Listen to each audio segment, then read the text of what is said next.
Beijing, ancient capital, modern metropolis, the home of emperors and the heart of a great cultural tradition. Beijing, old and sedate, young and dynamic, a modern open city on the fast track to reinventing itself. Beijing, where two worlds mingle. Being Beijing is experiencing the life, seeing the sights, sampling the culture. That's being Beijing.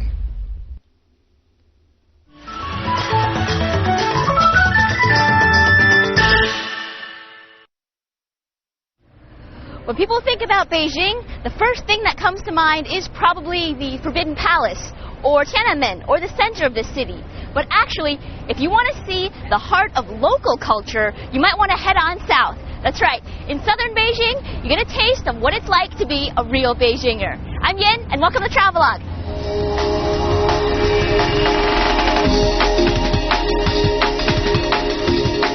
Southern Beijing is perhaps one of the best places to take a stroll. The pace of life here is slow, and the environment is relaxed and friendly. As far back as the Qing dynasty in the 17th century, the south was populated by commoners, compared to northern Beijing, which was home for the nobles.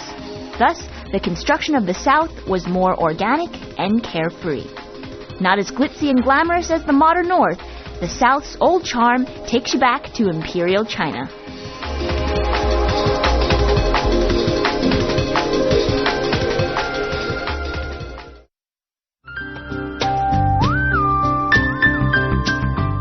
We start our adventure in the Beijing suburbs, 15 kilometers southwest of Tiananmen at Lugo Bridge.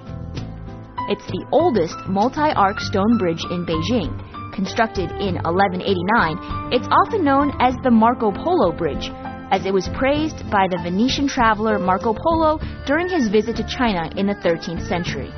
It's known as one of the 8 great sights in Beijing. Lining the bridge are posts carved with figures of lions. These beasts are a symbol of power and are believed to offer protection from evil spirits. The people of Beijing say the lions of the Lugo Bridge are too numerous to count, and there are small ones hidden in the big ones. They are all carved in different sizes and positions.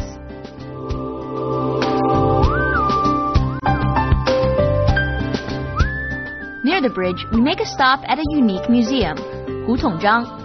As the name implies, the museum displays the folk history and culture of Beijing.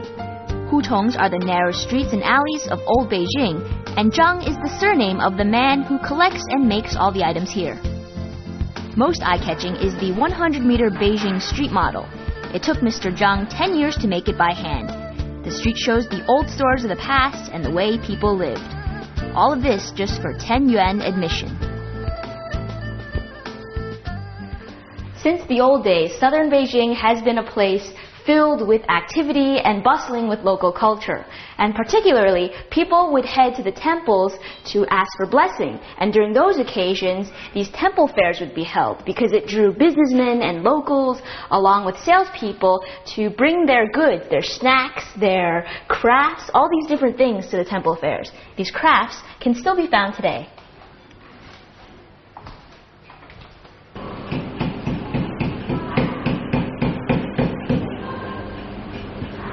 That's a pretty interesting toy. And you see, this one in particular is a Peking opera figurine. And it sort of spins here. 馆长，这个玩具叫什么呀？这个玩具叫钟人儿，这个可能是咱们北京独有的吧，这么一种玩具。它的年代也挺久远的了。据我所知，这个玩意儿它一般演的这个人物都是这个过去的戏剧人物，一般这个表现的武打戏比较多。这个为什么它就一拍这个盘子就会转？正因为这个转，为什么叫钟人？就因为它底下，在这个它这个身体，它就有自身有一个重量，重量底下呢有一个配重，配重底下呢是它的钟，就是咱们说的珠珠。Mr. Zhang is a Beijinger who is fascinated with the local culture. He's been producing local handicrafts since he was young and can make almost 100 different types of crafts and toys. Such toys have been passed down generation by generation, like this Mao Hou or hairy monkey. It's made of several types of ancient traditional medicines.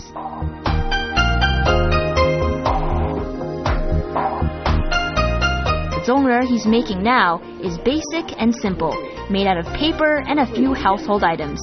But the ones he displays take much more time and are painted carefully to depict opera characters' elaborate costumes and face paint.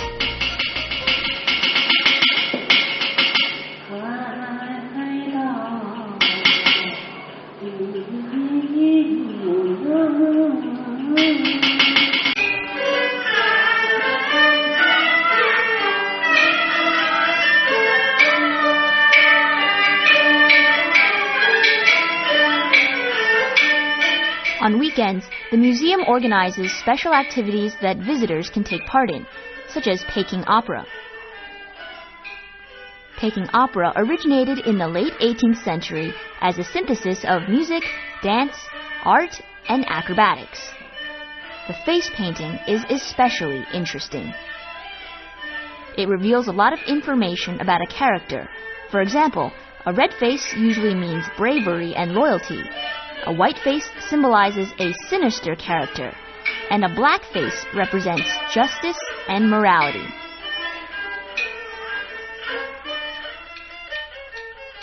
In ancient times, Peking opera was performed mostly in the open air, in tea houses, or in temple courtyards. The orchestra played loudly, and so the performers had to adopt a piercing style of singing.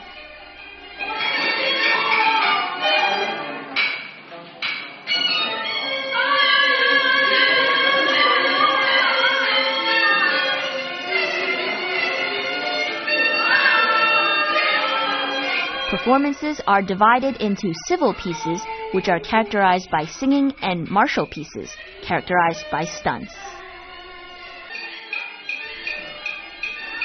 This activity is called a 票友会, and the audience members can take part in the face makeup or just sing along.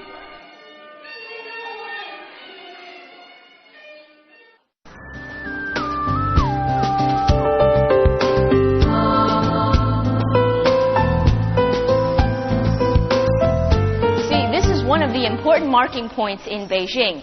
Now, back in the old days, there were two paths to enter into Beijing. One was through the east by water, and the other was through the Lugo Bridge, which is back there. And once beyond this point, it's into the city. Welcome to Beijing.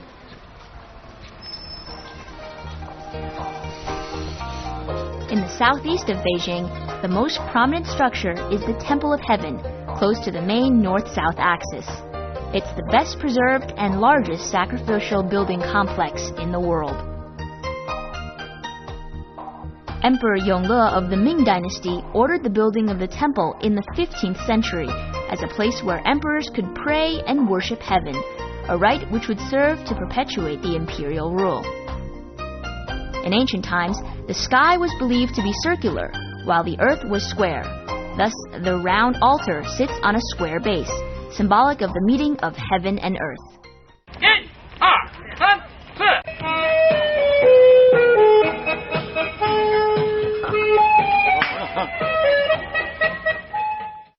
Formerly an imperial complex forbidden to the public, today the Temple of Heaven lies in a park and is open to all those who wish to come. It's located just 6 kilometers from the center of the city, and entrance is 15 RMB.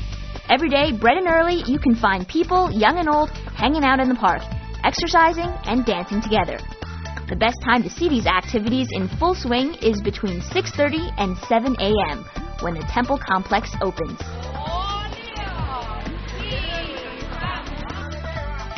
Take a close look, and you'll find Olympic champions in the most unexpected events.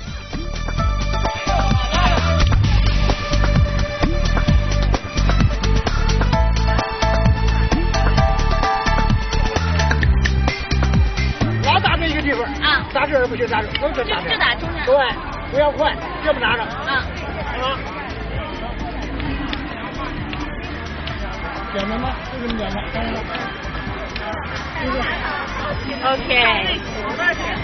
Not too fast, not too slow. Let me tell you, I'm doing this without my glasses too. So. Got a little too fancy there. But this is why you gotta come to the park and sort of sweat and exercise and see if you can do a little bit of yeah.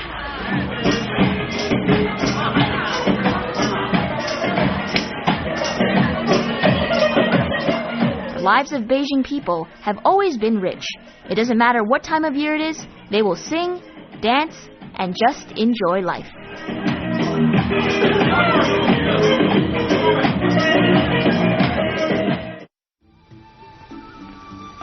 And so we continue our trip through southern Beijing, which was always a center of commerce in the olden days. And Tianmen, formerly the main gate of the imperial city, was the location of many traditional shops, including Chinese medicine shops, tea shops, and Chinese snack shops.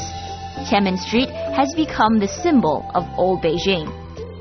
It's located just south of Tiananmen and can be reached by bus or subway. If you want to see some old Beijing in the Tiananmen area, head to Liulichang. One of the most famous shops here is the China Bookstore, the largest old bookstore in China. It was established in 1952 and specializes in collecting ancient books and piles of foreign language books on Chinese culture. At the same time, here you can find all sorts of book-related services. For those who are fans of arts and antiques, get ready to shop. And for those who aren't planning to spend any money, it's worth coming out anyway to this free museum of Chinese culture. During the Ming and Qing dynasties, this 800-meter street was the artistic center of Beijing, where artists and scholars would comprise their pieces and purchase books. When Emperor Qianlong decided to revise the complete library of the 4 branches of literature, he needed scholars for the project, and Liulichang became a center of research. For hundreds of years, Liulichang has possessed an air of artistry and culture, and that's even back in the old days when people from all over China would head over here to gather the books and resources needed in order to take the imperial examination. Now, the people who also failed the examination would sell their books here along the street in this area. And today we can find the sales of paintbrushes and scrolls and ink tablets all here. Liulichang literally means glazed tile factory, from the kilns that once stood here producing the ceramics used to build the imperial palace. Later on, the kilns were removed, but then the area had attracted printers, booksellers, vendors of paint, paper, inkstones, and so on. Nowadays, many people purchase stationery here, not so much for practical use, but rather as memorabilia or keepsakes. A simple inkstone may cost thousands of RMB, but who knows, perhaps in the future, it'll be worth double that amount.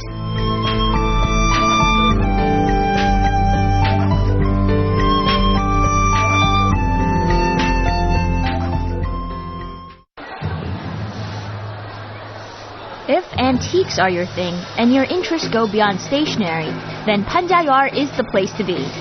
Panjiayuan Market is a haven for bargain hunters who want to collect arts and crafts.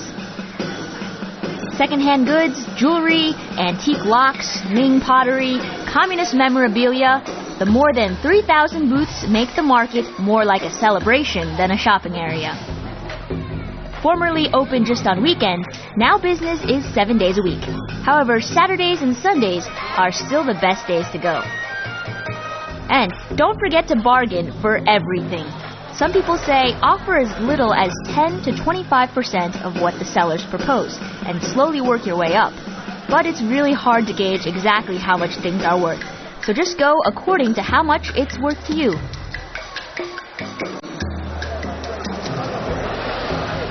Wow, you are bound to be amazed by the number of antiques in this marketplace and also by the number of people. At Panjiayuan, on the weekends, It opens at 4:30 a.m. And you know what they say about the early bird getting the worm? Here, you need a quick eye and a quick hand to pick out those items that are special. I'm going to do some shopping. Bear in mind that not everything may be authentic, and most of us won't be able to tell. In fact, even the dealers themselves may be fooled. But if you're lucky, you just might pick out a fantastic real antique. If not, then you'll be paying for a convincing fake. The market is 100 meters west of the Panjiagar Bridge on the East 3rd Ring Road. It's open from 8:30 a.m. on weekdays and 4:30 a.m. on the weekends.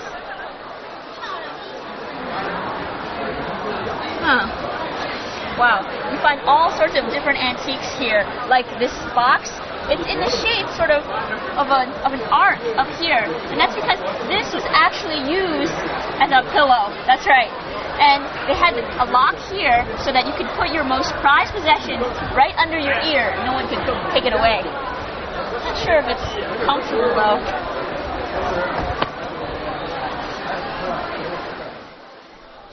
Who knows? You might find that item you thought you never needed, but now can't live without.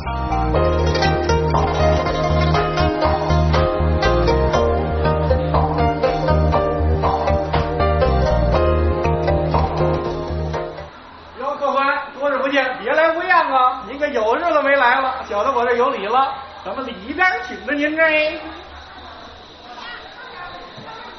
楼上请着，里边请雅妇儿。Antique markets may be where you spend your leisure time, but what did ordinary Beijingers do? Well, they headed to the tea house. Tea constitutes an important part of the long-standing Chinese culture, and tea houses were once scattered far and wide across China. The environment there was cozy, relaxing, and informal.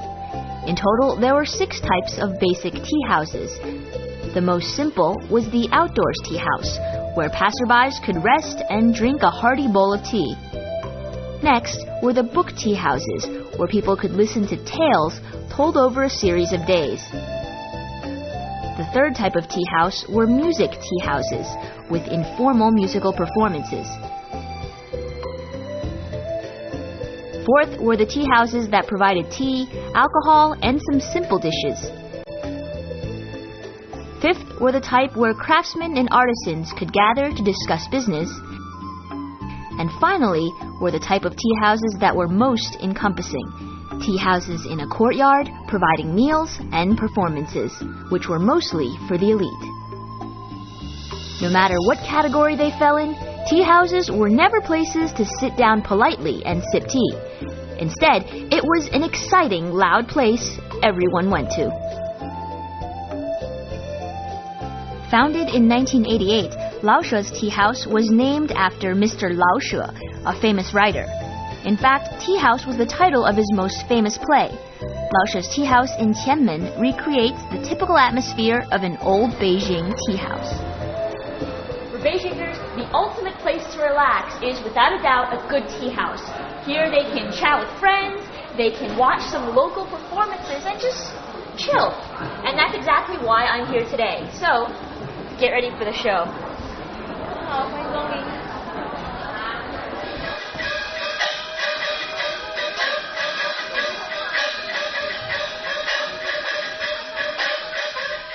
Many Beijingers don't just come to the tea house for tea, but rather to watch the performances. And here at Laoshe's Tea House, every night at 7:50 p.m., for almost 2 hours, you can watch folk arts and drama performances while enjoying some famous tea, palace snacks, and a traditional Beijing environment. Tickets to the show start at 40 RMB and go up to as high as 400, depending on seating. The most exciting traditional performances, including acrobatics, music, magic, as well as Beijing opera and kung fu, can all be found.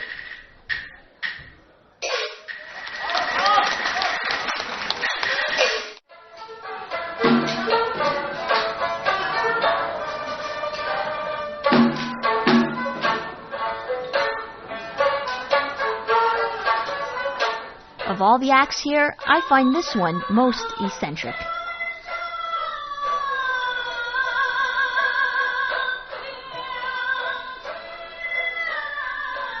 This lady here is performing the candle song, and it's typically performed by women who hold small metal racks with 3 burning candles on top in their mouths.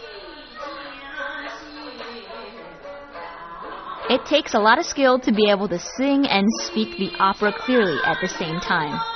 And the songs they usually sing are for commoners, so the content is usually extremely hilarious.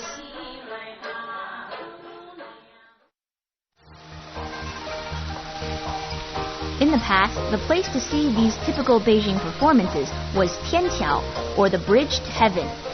It once used to span the famous Dragon Beard Ditch. Ming and Qing emperors had to cross it on their way to the Temple of Heaven, thus giving the bridge its name. The bridge, from which this area takes its name, is long gone. Afterwards, it became a gathering place for artists to tell stories, juggle, and perform traditional opera. Today, these people aren't here anymore, but in honor of their performance, a sculpture has been created devoted to the Tianqiao 8 people who created a sensation with their extraordinary stunts, strange appearance, and bizarre talents.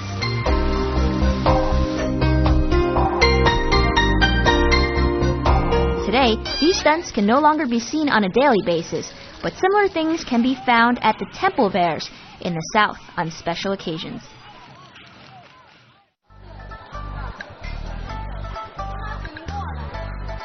You haven't been to Beijing until you've tried Peking duck. And Quanjude is where you get the most authentic duck. This restaurant was established in 1864 during the Qing dynasty. The ducks here are the finest, and its roasting technique is unique, creating thin, crisp skins and fragrant, rich meat. Here, the dishes include different parts of the duck, cooked up in a variety of creations, pleasing to the palate and easy on the eye.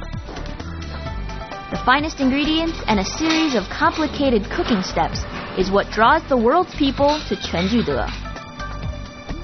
Roast duck was originally an imperial dish, and today, expect to pay a royal price for your meal, around 150 to 200 RMB per person.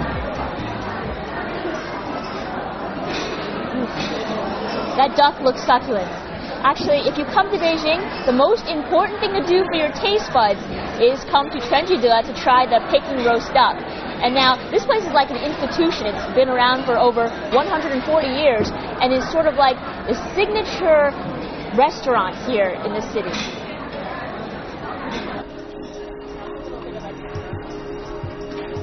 Slicing the meat is an art in itself.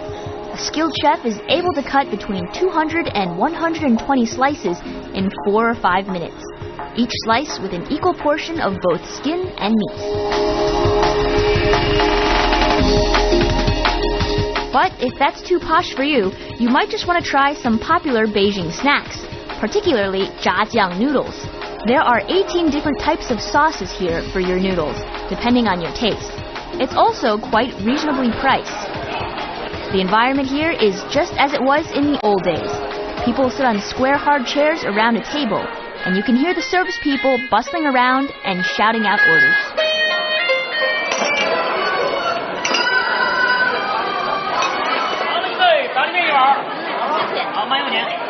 That is a big hearty bowl of noodles. You see, the Beijing fried sauce noodle has a unique and special flavor in here. And at this little restaurant, there's a collection of different types of local Beijing snacks. Here where you can enjoy delicious foods and the environment, and also taste Beijing.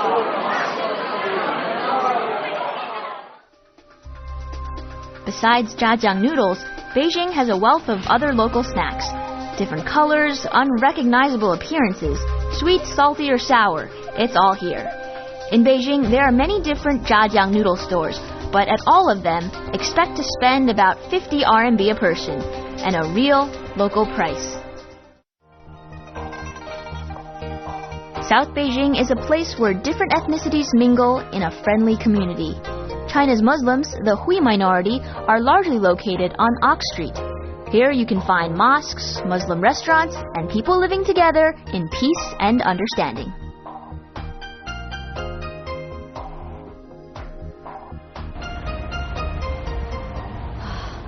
Beijing is a city that's both old and new. Old in the sense that there's historical and cultural relics scattered all throughout the city. New in the new face of Beijing, which we'll see more of in the next episode of the Beijing series. I'm Yin, and see you next time.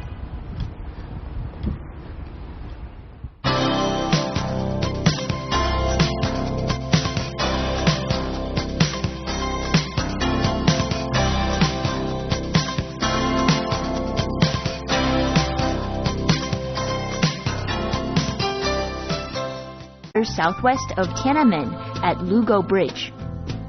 It's the oldest multi-arc stone bridge in Beijing.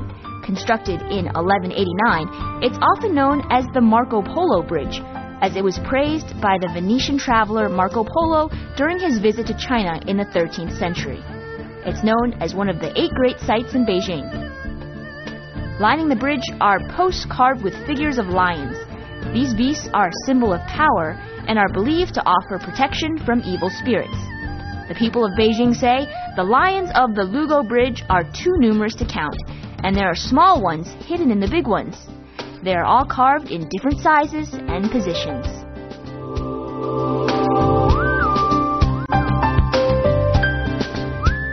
Near the bridge, we make a stop at a unique museum, Hutongzhang. As the name implies, the museum displays the folk history and culture of Beijing. Hutongs are the narrow streets and alleys of old Beijing, and Zhang is the surname of the man who collects and makes all the items here. Most eye-catching is the 100-meter Beijing street model. It took Mr. Zhang 10 years to make it by hand. The street shows the old stores of the past and the way people lived. All of this just for 10 yuan admission. Since the old days, southern Beijing has been a place filled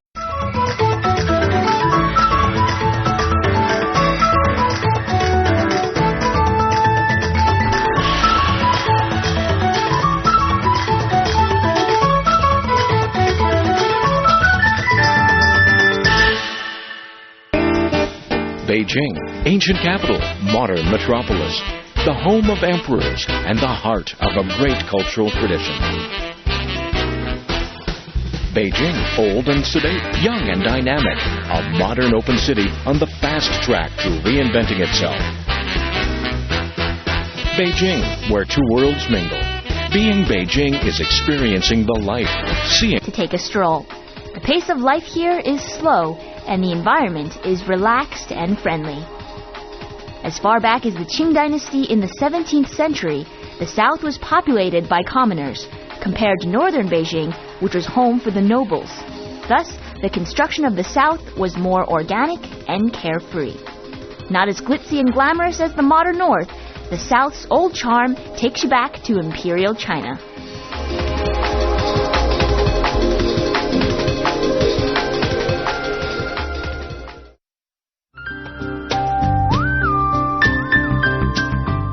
We start our adventure in the Beijing suburbs, 15 kilometers. The sights, sampling the culture. That's being Beijing.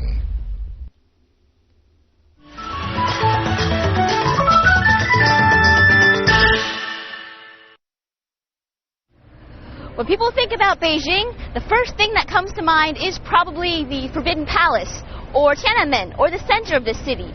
But actually, if you want to see the heart of local culture, you might want to head on south. That's right, in southern Beijing, you get a taste of what it's like to be a real Beijinger. I'm Yin, and welcome to Travelogue.